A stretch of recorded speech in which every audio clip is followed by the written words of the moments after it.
سمجھے؟ آپ کو یاد ہوگا 2005 میں آپ کی طرف سے ایران گیا عالمی مقابلے میں، 6 میں بھی گیا ہوں، سب کو سبحان اللہ۔ بڑے ایرانی مولویوں نے بھی ہتھیار ڈال دیا، حقیقت اینست کے ماں برحال حقیقت آقای سلیمانی حقیقت اینست کہ ما اعتراف میں کنم ما تسلیم میں کنم کی حدیث بالکل صحیح است۔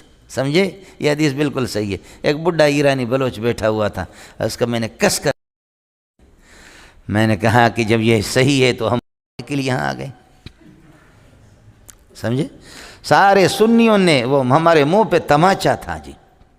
اب سنی بھی پوری دنیا کے سنی ہر ملک سے ایک ایک عالم آیا تمہارے ساتھ ہو گئے، اور تم بھی کہتے ہو صحیح ہے، یہ بھی کہتے صحیح ہے۔ اب تم ایک طرف ہو گئے، میں ایک آدمی ہوں کہتا ہوں کہ صحیح نہیں، اب میرے ذرا سننا پھر مجھے جواب دینا۔ اس پر جب میں شروع ہو گیا سلسلہ، بریلوی بہت تکڑا قسم کا آدمی ہے، اور وہ اللہ آپ کا بھلا کریے کہ شیعہ بہت تکڑا قسم کا آدمی ہے۔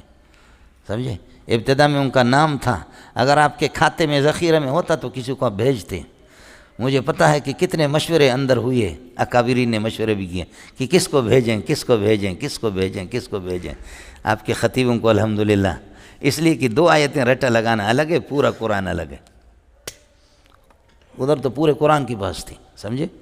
میں یہاں راتوں کو اٹھ کر کے روتا رہا کہ اے اللہ، اگر ہم غالب آ گئے تو پھر تو ٹھیک ہے، لیکن مغلوب ہو گئے تو یہ دیوبندی میرے ماں کو گالی دیں گے کہ اس کتے کے بچے کو کس نے بھیجا۔